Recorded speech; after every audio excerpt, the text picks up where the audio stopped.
The debate में आपका स्वागत है। भानगढ़ एक ऐसा नाम जिसके साथ ही राजकुमारी रत्नावती के सौंदर्य, तांत्रिक सिंघिया के काले जादू और एक शाप से वीरान हुए शहर की कहानी जहन में आती है। हम सब ने ये कहानियां सुनी है, लेकिन आज हमारी चर्चा ये नहीं है कि कहानी क्या है, बल्कि ये है कि इस कहानी का असली मतलब क्या है और भानगढ़ की इस जबरदस्त ख्याति के पीछे की वजह क्या है। बिल्कुल, और आज का सवाल भी यही है, क्या भानगढ़ का जो रहस्य है वो वाकई किसी अलौकिक शक्ति या सदियों पुराने श्राप में छिपा है, या फिर ये एक ऐसी पहेली है जिसे हम इतिहास, इंसानी मनोविज्ञान और आज के दौर की जरूरतों के टुकड़ों को जोड़कर सुलझा सकते हैं। मेरा मानना है कि भानगढ़ की वीरानी के पीछे ठोस तार्किक वजहें हैं। और मेरा पक्ष ये है कि जब हजारों लोग पीढ़ियों से एक ही बात पर विश्वास करते आए हों, जब व्यक्तिगत अनुभव तर्क की सीमाओं को लांघते हों, तो हमें यह मानना पड़ता है कि शायद कुछ चीजें विज्ञान की पकड़ से बाहर भी हो सकती हैं। देखिए, भानगढ़ की जो आत्मा है वो दो शक्तिशाली श्रापों की कहानियों में बसती है। ये सिर्फ लोक कथाएं नहीं है, ये उस जगह की कलेक्टिव मेमोरी का हिस्सा है। पहली और सबसे प्रसिद्ध कहानी तो राजकुमारी रत्नावती की है। कहते हैं कि उनकी सुंदरता पर मोहित होकर सिंघिया नाम के एक तांत्रिक ने उन्हें वश में करने के लिए काले जादू का सहारा लिया।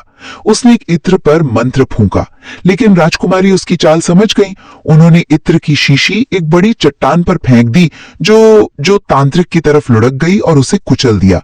और मरते हुए उस तांत्रिक ने श्राप दिया कि भानगढ़ में कोई जिंदा नहीं बचेगा, और अगर कोई बचा भी तो दोबारा यहां बस नहीं पाएगा। उनकी आत्माएं हमेशा यहीं भटकती रहेंगी। और सिर्फ यही एक कहानी नहीं है, एक और मान्यता साधु बालूनाथ से जुड़ी है, जो किले के बनने से पहले वहां तपस्या करते थे। उन्होंने राजा को इस शर्त पर किला बनाने की इजाजत दी कि उसकी परछाई उनके तपस्थल पर न पड़े, लेकिन एक राजा ने इस चेतावनी को नजरअंदाज किया और किले की दीवारें ऊंची करवा दी। जैसे ही परछाई साधु पर पड़ी, उन्होंने पूरे नगर को हमेशा के लिए वीरान हो जाने का श्राप दे दिया।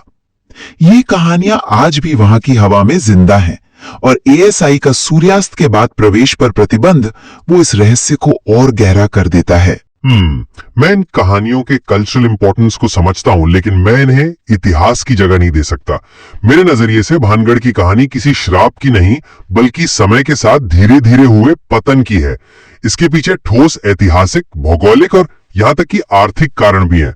देखिए, किले की नींव 16वीं सदी में रखी गई थी और ये एक फलता फूलता शहर था, लेकिन 17वीं सदी के मध्य तक मुगल साम्राज्य में हो रही उथल पुथल और जयपुर के एक नए शक्ति केंद्र के रूप में उभरने से भानगढ़ का पॉलिटिकल महत्व कम होने लगा था। मतलब वो धीरे धीरे हाशिए पर जा रहा था।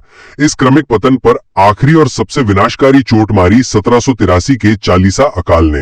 ये एक बहुत ही भयंकर सूखा था जिसने पूरे उत्तर भारत को तबाह कर दिया। लोग पानी और भोजन की तलाश में यहां से चले गए, किसी श्राप के डर से नहीं। और रही बात एएसआई के बोर्ड की, तो वो तो एक स्टैंडर्ड प्रोसीजर है जो जंगली जानवरों के खतरे की वजह से सरिस्का टाइगर रिजर्व से सटे हर इलाके में लागू होती है। भानगढ़ की भुताहा छवि एक्चुअली एक बहुत ही सफल टूरिस्ट मार्केटिंग स्ट्रैटेजी है, जिसने एक वीरान खंडहर को अंतरराष्ट्रीय स्तर पर मशहूर कर दिया है। हर डरावनी कहानी के साथ एक टूरिस्ट पैकेज जुड़ा हुआ है। अगर हम ऐतिहासिक सबूतों को देखें तो एक अलग ही तस्वीर उभरती है। अकाल और युद्ध तो इतिहास में कई जगहों पर हुए, कई शहर उजड़े, लेकिन वो दोबारा बस भी गए। भानगढ़ के साथ ऐसा क्यों नहीं हुआ? वो हमेशा के लिए वीरान क्यों हो गया? स्थानीय लोगों का आज भी मानना है कि श्राप की वजह से ही। वहां कोई घर बनाता है तो उसकी छत टिक नहीं पाती, वो ध्वस्त हो जाती है, रहस्यमयी तरीके से ढह जाती है। इसे आप सिर्फ एक संयोग कहकर कैसे खारिज कर सकती हैं? ये पैटर्न उस श्राप की तरफ इशारा करता है कि यहाँ कोई दोबारा बस नहीं पाएगा। लेकिन एक मिनट, उस तर्क में एक बुनियादी समस्या है। आप ये मान के चल रही हैं कि पतन अचानक हुआ, जबकि ऐसा नहीं था। ये दशकों तक चला एक धीमा और क्रमिक पतन था। शहर पहले से ही राजनीतिक और आर्थिक रूप से कमजोर हो रहा था। 1783 का अकाल वो बस ताबूत में आखिरी कील साबित हुआ। और जहां तक छतों की गिरने की बात है, तो एक मिनट रुकिए, आप कह रही हैं कि वहां की छतें श्राप की वजह से गिरती हैं। तो क्या आप ये कहना चाहती हैं कि गुरुत्वाकर्षण और मौसम का जो विज्ञान है वो भानगढ़ की सीमाओं पर आकर काम करना बंद कर देता है? कोई भी कच्ची छत जो सदियों पुराने खंडहर में बिना आधुनिक इंजीनियरिंग के बनाई जाएगी, वो समय के साथ स्वाभाविक रूप से गिरेगी ही। इसे श्राप से जोड़ना तो तर्क से परे जाकर अलौकिक शक्तियों को श्रेय देना है।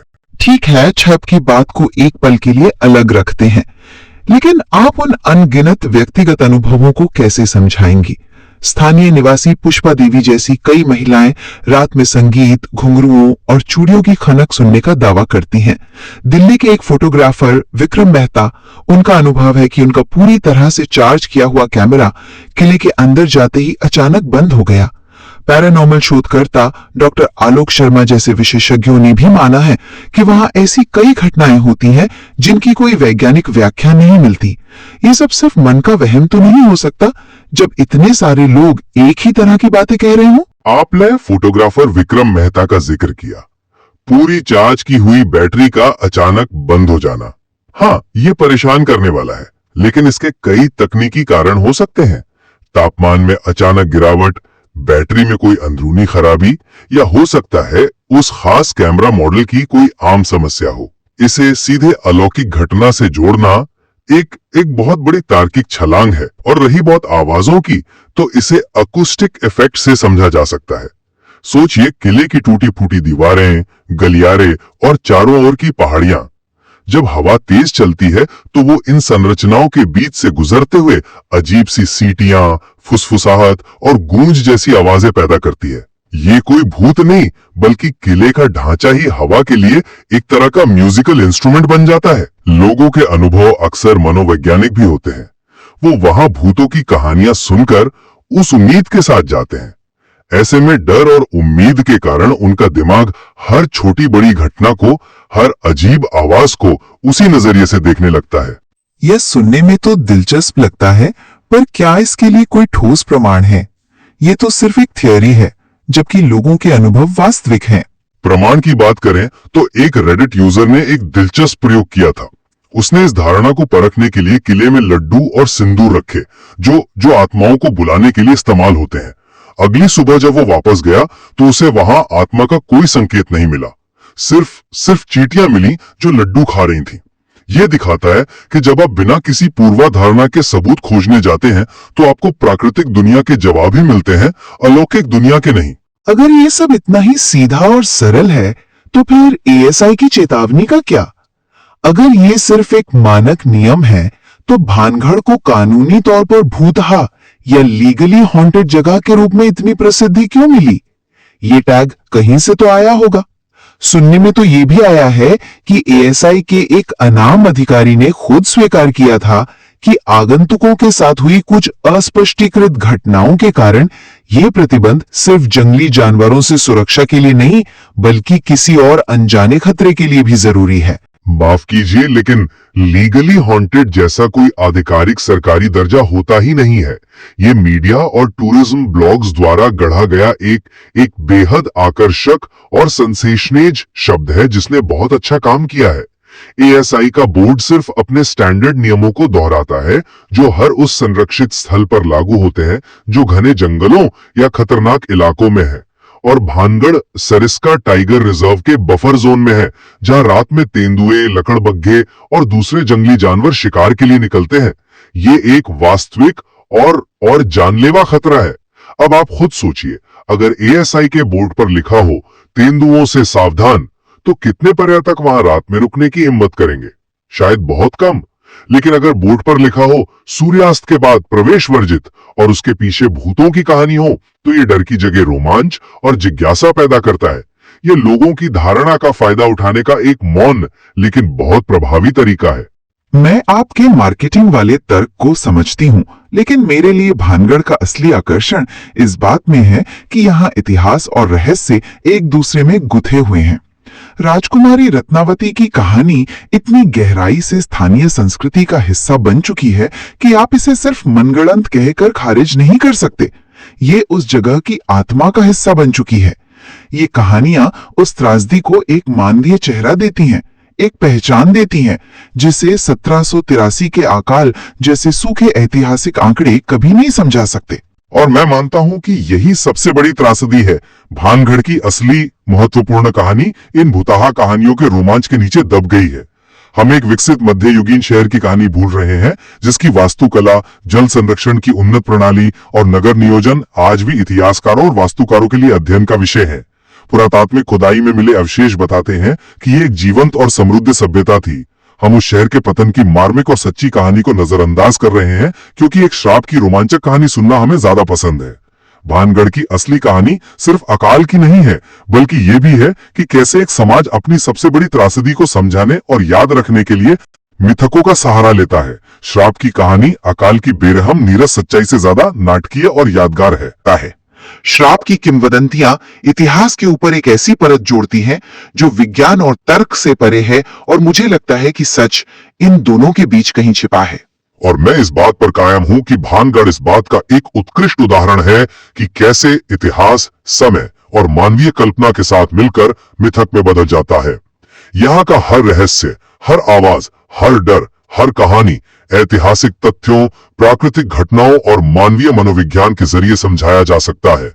भुताहा कहानी एक आकर्षक आवरण है, लेकिन असली कहानी एक जीवंत शहर के सामाजिक आर्थिक पतन और वीरान होने की है, जो कहीं ज्यादा मार्मिक और महत्वपूर्ण है। शायद हम इस बात पर सहमत हो सकते हैं कि भानगढ़ सिर्फ एक खंडर नहीं है, बल्कि एक ऐसा चौराहा है जहां इतिहास और लोक कथाएं आकर मिलती हैं और एक दूसरे से गुंथ जाती हैं। बिल्कुल। और चाहे यहाँ सच में आत्माएं भटकती हों या ये सिर्फ इंसानी कल्पना की उपज हो, ये किला आज भी लोगों को अपनी ओर खींचता है। ये इस बात का एक शक्तिशाली प्रतीक है कि अतीत की गूंज वर्तमान पर कितना गहरा असर डाल सकती है। और अंततः ये श्रोताओं पर निर्भर करता है कि वे किस सच्चाई पर विश्वास करना चाहते हैं। इस विषय पर सामग्री में और भी बहुत कुछ है जिसे खोजा जा सकता है।